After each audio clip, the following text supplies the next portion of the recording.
Welcome, Brendan, to our very first episode of People in Legal. Thanks, Dave. I'm proud to be part of it.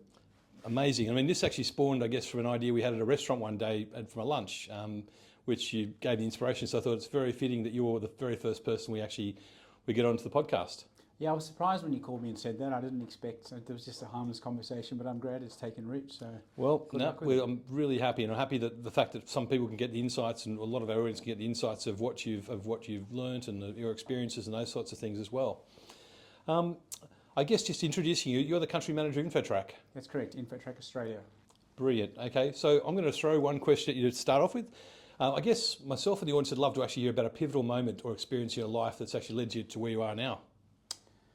I'd have to say meeting Stephen Wood, who's currently the chairman of ATI, the ATI group of companies, which is InfoTrack UK, InfoTrack US, and a number of other companies.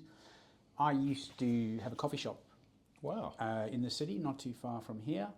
I came over from the UK after having worked in hospitality, ran the coffee shop for 5 years. Mm-hmm. Enjoyed it, hard work. I was up at 4 a.m, home 6, 7 o'clock at night. Met Stephen as a client, and I was selling my coffee shop and had decided independently that, I hadn't decided what I wanted to do, but really staring down the barrel of another hospitality business wasn't that exciting. Told Steve, just to get, as you do, you tell your clients you're about to sell up, and mentioned it to him, and he said, well, what do you want to do? And I said, funny you should ask. I know what I don't want to do, and that's run another coffee shop. And he said, well, what will you do? I said, well, that's all I really know. So I'm faced with doing that. And he dwelled on that. He had just started at Leap at the time. Came back to me and said, look, here's some information on conveyancing. I've known you for a long time. If you can come back to me in 2 weeks and talk to me about conveyancing in a manner that leads me to believe you understand what you're talking about, I may offer you a role. Wow. So I sold the business, went surfing for a couple of weeks, turned the phone, everything off, and took my Bible of Conveyancing Answers 101 and looked up another one of my old clients and said to him, he was a specialist, property specialist, and said to him, you know, Mark, this is my shot out of hospitality. Would you teach me conveyancing? And, you know, he was a really good guy, gave up an entire weekend. I met him in the city at the firm he worked for. Obviously no one was there. Showed me contracts, took me through the basics, and then I went and had an interview with Stephen Wood, and he said, yeah, we'll give you a shot. Wow. And the rest was history. So that was the pivotal moment, I think. So, I mean, from there, what actually happened? So you got the right. So you went into a sales role at InfoTrack, or what sort of role? Yeah, so InfoTrack didn't exist back then. Went in, had the interview with Steve, and he said, look, you've convinced me, but I've just started here. At the time, Christian Beck was the director of the company, and Steve said, would you prepare yourself to meet Christian, come back in a week? And I said, yeah, absolutely. And he got up, and he said, I think under some premise, he said, I'm just going to the bathroom, and he came back with Christian. So it wasn't a week, it was a minute later, and Christian sat in front of me, and anyone who knows him, he's quite direct. Yes. Which we all appreciate. Yeah, it's good. And he looked at my CV and he said, look, I'm not going to be rude, but this business is full of conveyancers, ex-lawyers. He said, there's nothing on this CV that says I should be talking to you right now. He said, what have you ever sold? And I was having a good day that day, and I said, if you give me 2 minutes, I'll sell myself. Oh, beautiful. So that line came to me. The universe gifted me with that one. And I did. I managed to, I knew I had some business acumen having run my own business. And long story short, they employed me on a month-to-month contract. Christian said, fine, you can come back. At the end of the month, I'll tell you if you can come back again. And that sort of went on. And he said, you've got to set some goals. And I said, look, I'm going to outsell anyone here. And he said, you South Africans are arrogant. And I said, it's not arrogance. We back ourselves. We push the boat out. And 10 months or so later, he came in and said, there's a contract. You've done what you said you were going to do, so full time. That is incredible. It was right place, right time, great company at the time. I grew with the company, so it wasn't all me. The company was very small. As I said, InfoTrack didn't exist. And just was given opportunities and was allowed to make mistakes, importantly.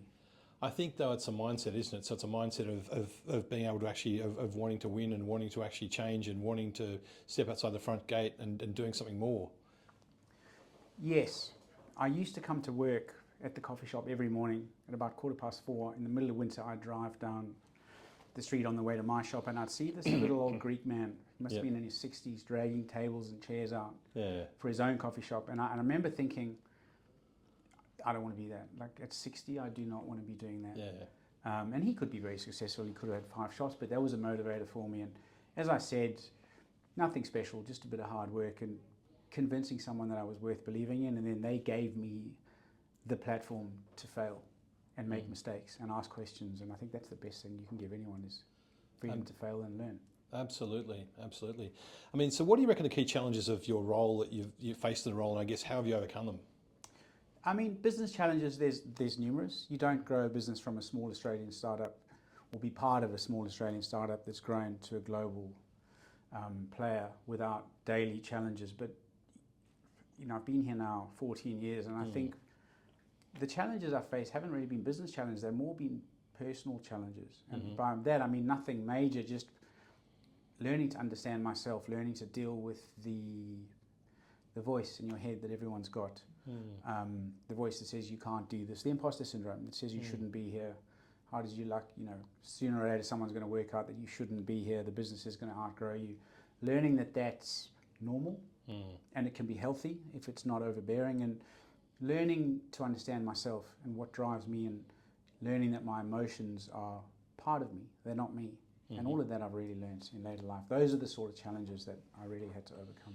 And I mean, how does, I mean, there's folks that have switched careers and going into different careers, and they sort of feel like they've got the imposter. I mean, how did you, is there any tips you've got on that in terms of overcoming the imposter syndrome? Yeah, we all have it. And I think I've read a lot and I've listened to a lot. So anything I can tell you is something that I've learned elsewhere. I'm not going to come up with anything myself. I forget where I learned this from, but it was on a podcast where the guest said everyone's got imposter syndrome. Yep. You just need to learn how to deal with it. And basically his advice was, it's like having a flatmate in your house that you can't eject. Yeah. They just live there, they're constantly on the couch. You can't get rid of them, so you've got to learn to live with them. Yeah. And his advice on that is, he said, well, if someone was bankrupt, would you take financial advice from them? And the answer is no. Or if someone was a raging alcoholic, would you take advice from them not to drink? Or if someone had vices, would you take advice to the contrary? And the answer is you wouldn't. None of us would. That voice in your head, he points out, is almost always wrong. Yeah. And the question then is, why do we take the advice? Yeah. If we wouldn't take advice from a bankrupt person on money matters, why would we take advice from the head, the catastrophic voice that always catastrophizes, that's always wrong? And that's sort of the penny dropped for me there. And, you know, I still use it today. I think to myself, that's just the voice in my head. It's always there, but it's not me. So you've put some cognitive sort of reasoning in place to sort of, I guess, counter the emotion. So there's an emotion which you've used some cognitive reasoning to try and, I guess, shape that and actually like control. I think some people call it the monkey in the mind. Yeah, correct. Yeah, that's interesting. That's interesting. I mean, I guess from point of view of one of the challenges that I see with senior leaders is actually how they prioritise and manage their time. I mean, is there any tips you've got on that? Yeah, that's an interesting one. I've got a few tips and tricks. I colour code my inbox. Okay. Anything where I'm on, and again, I learned this elsewhere. I've read a lot, and I learn from my colleagues as much as possible. John O'Hearn actually taught me this one: colour code your inbox. So if you're on this on the 2 line where it's meant for you, it's in red. Yep. If you're on the CC line, it's in blue.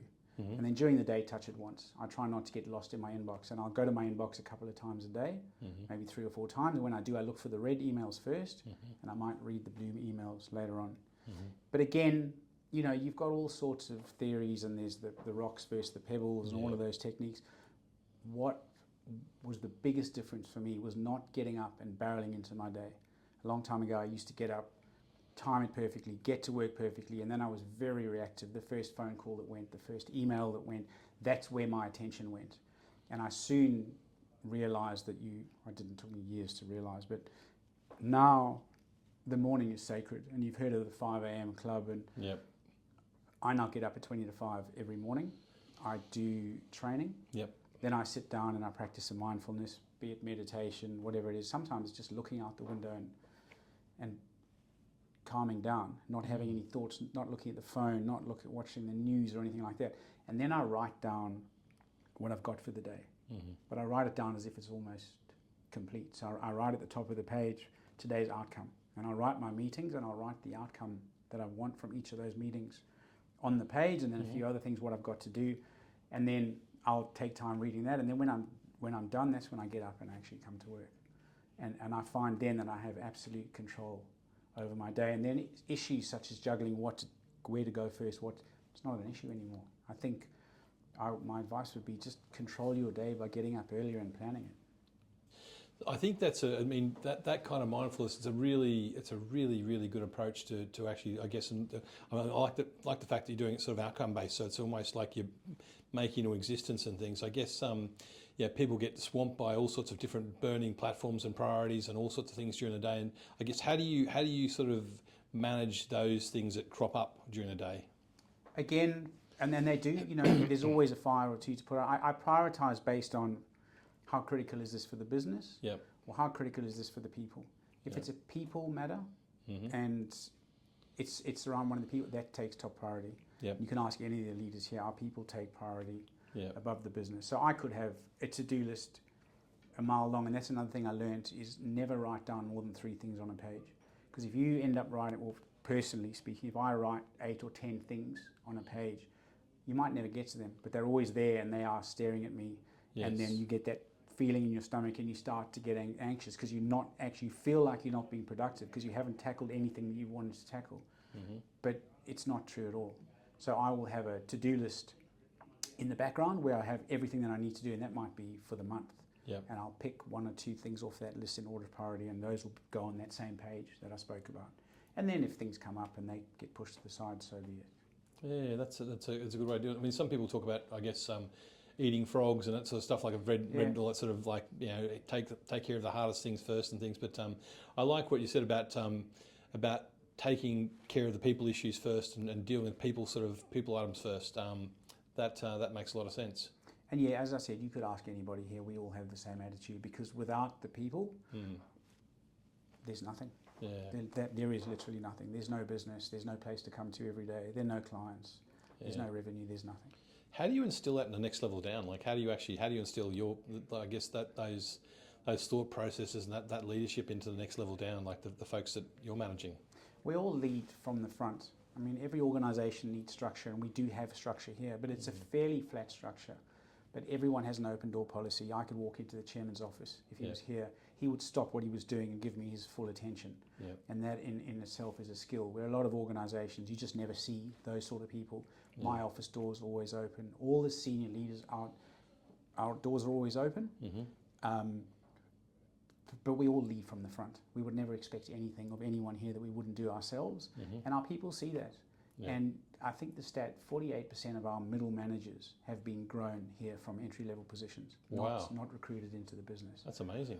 Which is, we try very hard, but then you get to instill those sort of values. And again, we never go, this is what you should do. It's watch me, watch how I behave. And that's how I learned, and that's how people continue to learn here. Yeah, no, that's brilliant. What do you think the most important lesson you've learnt in your career is? Never feign an interest in people. Right. I learnt that when I was selling. Never pretend to a client that you're interested in his hobby. Go into a lawyer's office and he's got golf. I don't know the first thing about golf. Never pretend that you do. Clients will smell it on you straight away. And then when you go into business meetings, same thing. When you break the ice, every business book will tell you must spend some time breaking the ice, reading the room.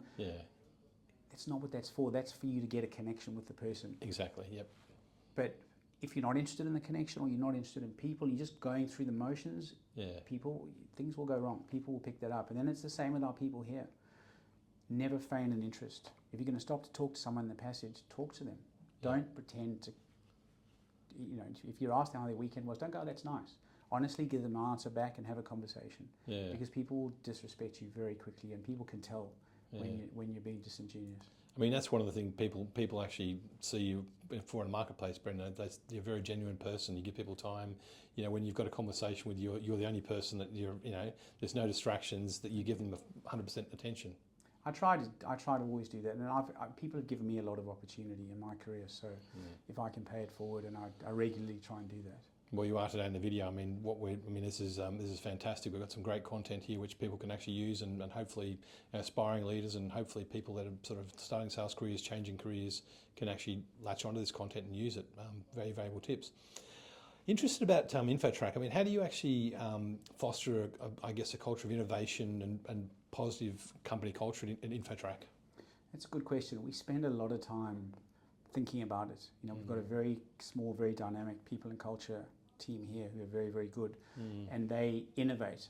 It's not just technology where you can innovate in your people. We were recently voted the 4th best place to work in tech in Australia, and that's down 4 places from last year. We were 8th. We were also voted the 4th best place, great place to work in Australia in the over 100 category. It's hard work.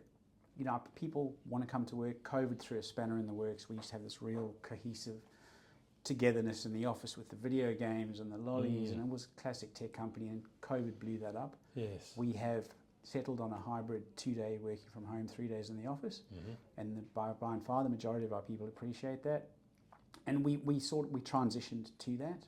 Yep. But a lot of thought goes into who we hire, the actual interview process, getting people in teams to interview their prospective colleagues. But you know, the leaders don't just make the call. We innovate outside of technology. I say we have initiatives such as iPerform, which we regularly review people's performance, but from a constructive point of view. We have iNominate, where peers can nominate each other for going above and beyond.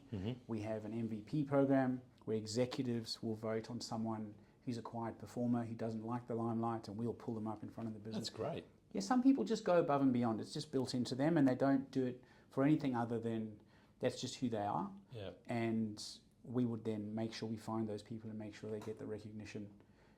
We have spot awards where anyone can call up anyone in a team in front of the business and award them a voucher for going above and beyond. So there's a lot more than that, but that's to name a few. I mean, one of the things I noticed as well, you guys really sort of foster diversity as well. Like you really provide a really, and it's not just diversity in a traditional sort of sense, I guess, or more. It's broader. I mean, you've got, I think, is it there's neurodiversity that you actually. Yeah, we've got a diversity inclusion committee, which is made up of people from the business, and we let them run themselves, and they've adopted a very similar structure to the way that we run our strategies, and they vote on an initiative. And the thing about being diverse and inclusive is it's a journey, and we had to help people understand that in the business. We're never going to get to a point where we all go, well done, we're diverse and inclusive. But if we're more diverse and inclusive than where we were last third to this third, we're doing a good job, and we're on the journey. Brilliant. What advice would you give to aspiring CEOs or leaders? Yeah, good question. I would say to them, stay humble. Don't believe your own bullshit, if you'll excuse the term, because you'll come unstuck really quickly. I would also say, enlighten yourself. And what I mean by that is, and again, I wish I'd learned this earlier on in my career, and sometimes I think if I'd employed some of the stuff that I know now 10 years ago, where would I be? I mean, I'm very happy where I am. But enlighten yourself, not knowledge about the business or business books, but understand how you operate. And I'm very new to this. I've started to understand my psychology, and I've started to understand that my emotions, and they're part of me, they're not me. A few years ago, if something bad happened on the way to work or someone cut me off, I'd get angry, and I'd be angry the whole day, and that influences people. And as leaders, you know, one of the best things we can do is know your impact. Understand that you might just have a conversation with someone. For you, it could be a conversation, but for that person, it could be very, very impactful. You know, they could be going, I want to be in your role one day. Someone here could want to be me or what I'm doing, or I forget about my journey, right, and what I've been on. I'm only as good as what I did yesterday, but someone could be thinking about that. And then they talk to me and I just fob them off because I'm busy. That has repercussions. So being aware of your impact, and then going back to your emotions, my emotions would take hold of me and I'd become that emotion. And I'd end up being angry the whole day. And then that taints my interactions with clients, with people. I've now learned that we all have the emotions, identify them, and just go, that's okay. That's an angry emotion, but that's not me. It doesn't have to be me. So that's what I mean by enlightening yourself. And I sound a bit airy-fairy now, but it's just controlling your own psychology, understanding why you do things when you do them. That would be, I would say, for any aspiring leader, if you can get your head around that, that will catapult your trajectory. I mean, you're absolutely right in terms of from my experience and I guess what I do in working with people. I mean, you see a lot of people that are actually, they become disenfranchised with a conversation with a leader and a senior leader in a business. It's a very casual conversation, and because they're actually having a bad day or whatever else, and that can put them onto a path that's not so great. So I mean, you're absolutely right. Understanding your impact is a real key thing, and I mean, it's a real skill to be able to sort of, I guess, separate your emotions and recognise them, as opposed to what you're doing in your job. Excuse me. Well, I used to be a big catastrophizer. A lot of us are, right? Especially people that are emotionally intelligent tend to catastrophize a lot. And I would do that. And I would sit down, and what you end up doing is inventing scenarios that are only true in your own head. And we say here, always assume positive intent. So someone sends an email that gets someone offside. You sit down and you go, I'm so angry, and you catastrophize. I don't think that person likes me, and that's why they sent me that email. And then it becomes, I'm going to be passive aggressive. If they don't like me, I don't like them. And then it just, but then you go to the actual person and they go, what are you talking about? That's all in your own head. So being able to control that, a good tool is always assume positive intent. Someone's accidentally steps on your toes, call them and go, can we have a conversation? Did you mean to say this? Absolutely not.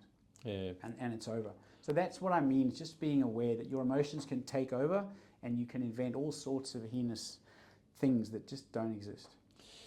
It's amazing. There's a real, I guess, reluctance to use traditional forms of communication like the phone or actually in-person meetings and things like that. I guess that was one of the things from COVID that I think the overuse of texts and video meetings and all that sort of stuff, and versus in person and pick up the phone and those kinds of things.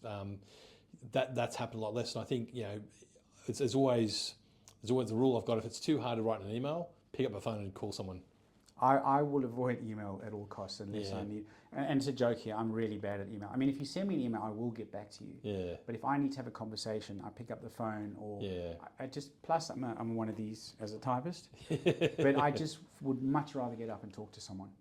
And even on Zoom, I mean, I have got such Zoom fatigue.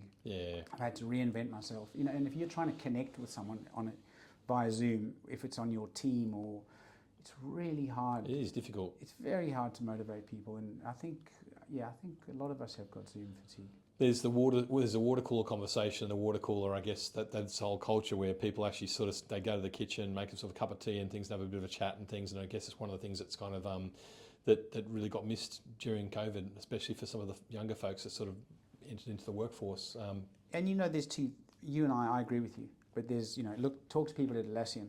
They will tell you that they've created tools to replicate the water cooler conversation, and there's definitely two schools of thought.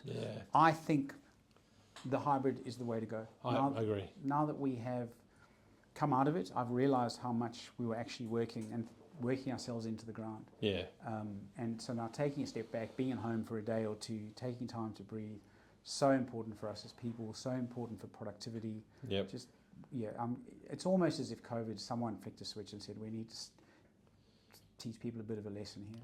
Yeah, I mean, hybrid balance is actually, it's a great one. I mean, I think there was a lot of confusion in the beginning when people did start going back to work again about how things were actually going to be. We ran some surveys and people were kind of quite sort of concerned about the whole, how many days a week they were going to be back at work. But I think a lot of companies we talk to actually got that balance of 3 days in the office, 2 days out, or the other way around, that sort of stuff. But I mean, it's at least it's sort of it's a nice balance, and it means that you maintain culture and those sorts of things. I think so, and we've debated this, and we started off with 1 day in the office, and then 2 days in the office, and a lot of thought. And we never make decisions like that interfere with people's lives lightly. And one of the conversations I had with our CEO in the UK, Scott Bazinis, he brought his team back in before we did to the 3 day. And I said, what did you say to them? And he said, I said to them, imagine you're working for Renault or Ferrari or one of them on a Formula One racing team. He said, there's only minor adjustments you can make to a car to make it go faster. And the only way you're going to do that is not by putting cameras on the car and sending messages. He said, you're going to bring the car into the pits, you're going to stand around that car and you're going to look for where you can make absolute minor adjustments to make it go a third of a second faster. And the penny again dropped for me there. I was like, you're absolutely right. You could look at that car through a camera and make it go somewhat faster. But if you really want to get the best, a number of times a week, whether it's 3 or whatever it is, come together, stand around something, ponder it, discuss it, and have the benefit of each other's sense of humour and joviality, and there's a lot to be said for all of that. Yeah, I think as well, going back to that point you made earlier about actually, I guess, positive intent, I think that's where the positive intent sort of gets built and the teamwork gets built and people kind of really understand each other as well. Correct. And they can sort of understand where people are coming from versus, the slew of messages and phone calls and messages mainly and emails and things. The worst part is working out what platform the message was on. Oh, yeah. You'll be in a call and you'll get a message, I've got to get back to that. And then is it the phone, is it Slack, is it LinkedIn? It's just, yeah. I mean, it's interesting because you sort of, you've got that all these different platforms you can message on and work with and things, and it's managing all those tasks and the to-dos that come from those things as well. It's created more work, not less, as far as I'm concerned. No, definitely. So just a question around the industry. I mean, what do you sort of see happening in the next 5-10 years, and I guess, and how's InfoTrack placed to deal with the changes? This is something we discuss, again, regularly as a tech company. It's interesting because 10 years ago, the legal, and I used to openly say to conferences, and it didn't win me any friends, but the legal industry was 20 years behind the rest of industry. I can remember when I first started we sell title searches. Before we did workflows and before we sold software, we sold title searches. And I can remember going into a lawyer's office and opening up my laptop, and I'd probably been in the job 3 or 4 months and going, I'll show you how to order a title search from Leap, and did this whole thing. And he was probably in his 60s, and he said to me, mate, I've got a better way of ordering a title search like that than that. And I thought, well, do tell me, I've got this technology, I can take it back to the office and get a leg up, look what I found. And he leant over, it's quite embarrassing. Not for me. He leant over me and he picked up a legal pad and he wrote a set of title particulars on the legal pad. And he opened his drawer and he pulled out a bell and he rang the bell. And a staff member appeared, ripped the page off the legal, disappeared, and he went, mate, that's how I order a bloody title. So he was obviously not the norm, but that's where we've come from. And the big battle used to be to get a firm to buy a practice management system. Yeah. Firms were doing things via Dropbox and all. Dropbox didn't even exist back then. It was all Windows. Yeah. But now, all of a sudden, as you know, there's a real changing of the guard in the legal industry as well. I mean, today I think 51% of the legal industry are female, aged between 25 and 38. Yeah. That old grey hair, it's happening, the changing of the guard, the old partnerships, you've got to do your stripes, it's changing. Yeah. Kids are coming out of uni, they're digital natives. They've grown up on their parents' telephones. Yeah. They're babysitters with phones and laptops.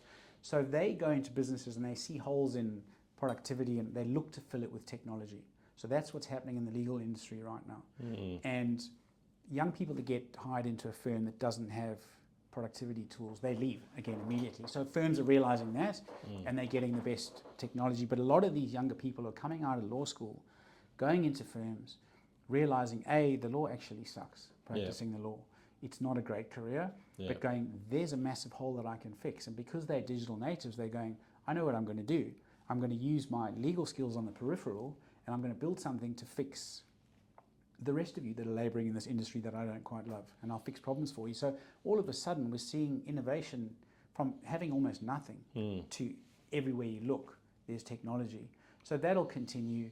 In the US, the VC funds are massively into tech at the moment. You got a big conference there. And a conference, as you know, in Chicago or something, a conference room will be 5 or 6 football fields large. And there'll be hundreds of vendors, but there's VCs going from vendor to vendor looking for the next big thing, which blew me away. And then, so the conversation's not should we get a case management system anymore, and now it's moved to AI.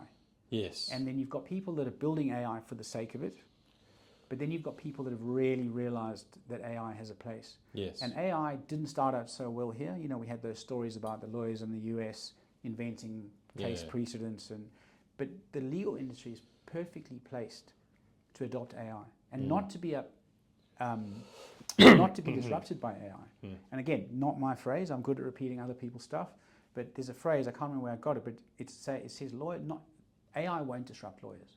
Lawyers using AI will disrupt lawyers. So to answer your very quickly, in the next 5 years, I think there's going to be a real shift. law firms will grab onto it and they'll go, there's a whole lot of productivity here. They'll recognize that you can never replace, it's a co-pilot, not an autopilot. Yeah. So you can never replace the lawyer. But then the lawyer will realize how much more efficient they can be at using AI tools.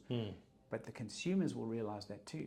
And they'll go, you can't charge me $800 to draft a letter of whatever anymore, because I know that you're using AI. So the billable hour is probably going to go out the window.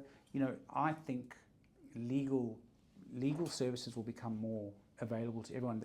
The way that services are charged for has to change as well. And so, you know, we're like no one else. We're like everybody else. We're working through AI. We've got a couple of exciting projects on the go. But personally, one of the challenges we've always had here is when we stopped selling searches and we started selling technology, our products got more and more complex. And there was a time where you could open up InfoTrack or Leap Searching back in the day, and you could know what to do. You go, here's how I order a title search, and you go from A to B. As we try to solve more problems, those products become more complex. So we're actually today a software company that uses people to sell software as a service, which is very odd. Our clients are very used, they wear a very well-worn path through our technology and they know what they're doing. We then have to phone them and go, hey, stop walking this way, take a detour because we've built this. And the clients will go, that's fantastic. But unless they do it over and over and develop muscle memory, they go back to the default. We all get workarounds and default. So we constantly have people going, remember we showed you that, put this into your workflow.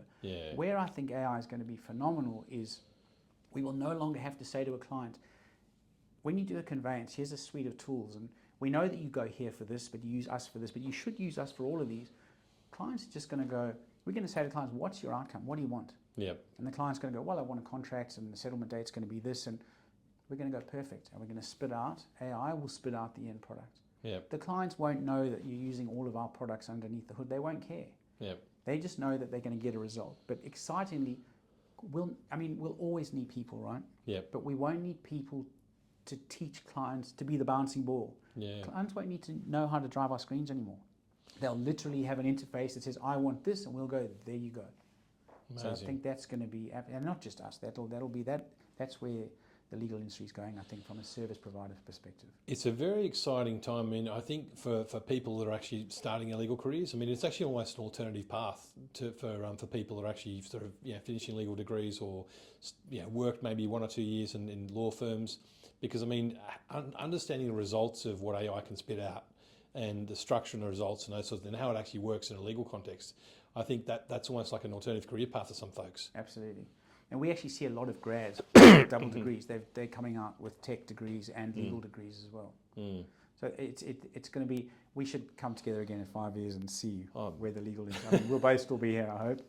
Definitely. But it's very, very interesting what's going to happen, I think. That'll be probably episode number couple of thousand. I hope so. From our anniversary 2000 or something. From your mouth to exactly. Ears. Yeah, exactly. So I guess, have you got a memorable experience or challenging experience, I guess, from your time in InfoTrack that's helped shape your leadership style? There are a few. Back in the early days, I got to work very closely with Stephen Wood, who you know very well. And very, very patient man. To date, worked with him 14 years. I've never seen him truly angry. Very rarely swears. He's very calm. He's got a very calming influence. He does. So working closely with him and getting to make mistakes in the early days. And when I first arrived here out of the coffee shop, I can remember I said to Steve back in the day, I said, look, I know nothing about corporate. I want to work in corporate. All I need is someone to back me. And I won't make them or me look stupid. And he says that was the phrase that got him to go, all right, we'll give this guy a shot. But for at least 2 years, every time I made a mistake, I was terrified that I was going back to the coffee shop. Oh, really? That was the first thing. I was like, right, I've made a mistake. Today's the day that they're going to sack me. And I didn't make stupid mistakes, but I was putting a lot of pressure on myself, and I didn't want to go back to hospitality. And in the early days, InfoTrack was integrated only with Leap. It was called Leap Searching. InfoTrack didn't exist. And I was lucky enough to be part of setting up InfoTrack and then growing sales. But we would go out to Leap, and Leap was run, it wasn't even a hybrid premise cloud product. It was purely installed on servers. And we had a worksheet that we had to follow to integrate the searching into the software. And I went out to a firm somewhere in the West, to date, the firm is still not a client of ours. Wow. And that's down to me. I set it all up, sat down, and it wasn't working. So I rang one of our techs and I said, look, I can't see what's happening. And he said to me, look, just go into the server room and tell me what you see. And the server room for a 3-partner law firm should have been one server and a couple of others, but some IT provider had sold this guy enough tech to run the Starship Enterprise. Wow. The server room was chockers, and there were 3 servers. Yeah. And I said to the gentleman, our tech, I said, look, one of these servers is laboring. I can see the red light. Yeah. It's over processing. And he said, oh, it's simple. Just shut the server down. Oh. So I said, are you sure about that? And he said, yeah. I said, which one? It was free. And he said, well, the one that's over processing. The law firm back in those days had a VoIP set up. Yeah. Didn't even have hardline phone lines. They had VoIP. Anyway, Wow. Friday afternoon, which is traditionally when all the settlements happen, I crashed the server. Oh. And the whole practice went down. The only thing left were the lights. And I remember going, what's happened here? Because it went from going to dead silence. And then I heard someone sing out, one of the paralegals, go, my computer's dead. Is yours? And then I heard another one going, my computer's dead. Oh, no. And then I heard, the phone line's dead. And then I thought, what have I done? So I sort of plucked up the courage to go to the principal. And at this point, I'm like, this is it. I'm off back. I'll be making coffee again. And I was about to walk into his office and I heard him on the phone, and I won't use the word that he said, but it starts with C, and he said, someone from Leap has crashed my entire effing practice. So I quickly went back into the server room and I called Steve and I said, I need help. Yeah. This practice is going out of business because I pressed a button. And he said, don't worry about it. And I tried to tell him what happened, and he said, never mind what happened. He said, let's just fix the issue. I'm going to put a tech in a cab for you. And he popped someone in the cab. Amazing. They came out, they booted it all up. I walked into, later on got back, sweating, walked into his office, ready to resign. And he said, just calm down, just settle. He said, is the practice, has it been fixed? Has service been reinstated? And I said, yes. And he said, good. He said, what went wrong? And I told him, and he listened, and he said, right, what are we going to do to make sure that doesn't happen again? Yeah. We worked through that. And then I said, right, now, and I was thinking, right, now's the time you're going to get rid of me. He said, no, that's all done. He said, you won't do that again in a hurry, will you? And I said, no. And he said, did you sign the client? And I said, no. And today we still haven't signed that client. Long memories lawyers have. But what I learned, so I'm getting back to your question you asked me, what I learned about leadership is we learn the most from failure. Yeah. And giving people around you, beneath you, the space to fail and learn from that, but guiding them in a way, once the failures happen, be transparent first of all. Yeah. Immediately be transparent. And then let's look at what we can do to make sure the problem's fixed, that it doesn't get any bigger. Yeah. And then once we do that, let's do a retro and work out how to not happen to have this again. Yeah. But I had this mindset that if I made mistakes, and I told people I was going to get fired, and that's not the case. And I carry that today. People quite happily come to me and say, I've made a mistake. You know, people still will call me in panic. And my first thing is, don't panic. Don't worry about it. Let's talk about, is the situation fixed? Nope. How can we fix it? How do we prevent? And that's probably one of the biggest lessons I've learned, and I still employ that today. I mean, that is an incredibly supportive, it lets people do their best work. Absolutely. They've actually got the room to fail, but actually learn from a failure and actually be better versions of themselves. So incredibly powerful stuff. You need to feel safe to fail as well. Yeah. Obviously, if you're failing on the same thing over and over again, that's a challenge. Yeah. You know, as long as you're learning from your mistakes, failure is an important part of success. No, absolutely. But that's a cliche. Anyone will tell you that. But I mean, the thing is, there's talking it and there's living it and that sort of stuff, and it sounds like that sounds like the principles actually lived here. Absolutely. Yeah. So what are your thoughts on work-life balance, and I guess how do you achieve it? Another interesting question. You've got good questions today. I was terrible at work-life balance because I never wanted to go back to that coffee shop. I never, sold the business. I never wanted to go back to hospitality again. So I said to my wife at the time, this is my one opportunity. I've got a short stint to prove myself, so I will be gone before you wake up. I'll be home when you're in bed. I'm going to get there early, leave later than anybody else. Yeah. And overworked, and it worked because I went from a salesperson to a sales manager to GM of sales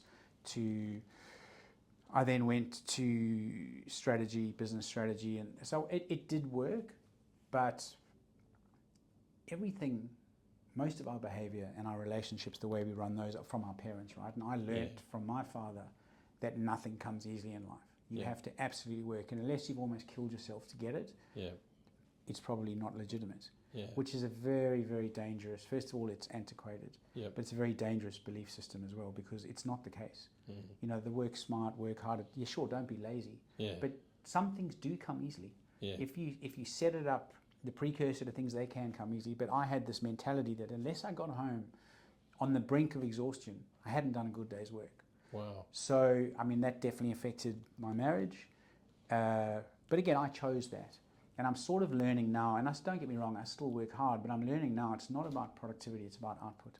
And that's the difference. So with that, and I still get guilty now if I knock off early to fetch kids or something, and I've got an arrangement where I can do that once or twice a week here. I still, in the back of my mind, have guilt feelings going, I should be at work to this time, and it's a constant battle. That's the voice, right? But I know that's not the case, because as long as the output is there and the commitment to succeed and do what's right by your people, your colleagues, and the business, then it's not a problem. So again, I'm better at work-life balance now. We are very good at extolling work-life balance to our people. Stephen Wood is very good at telling us as execs to go on holiday, take some time off. You know, so collectively we're trying to change that mentality that you've got to break yourself to succeed, because it's a very dangerous belief system. And I certainly don't want to teach my kids that. But I will teach them that they've got to. There's other ways to succeed, and you've got to. You've got to be committed, and you've got to know. You've got to plan ahead, but you don't have to commit your entire life to working. No, there's more to it. I mean, I guess, and life events come up, and you sort of like it sort of teaches you, I guess, the importance of friends, family, colleagues, and actually and the good bits of work as well.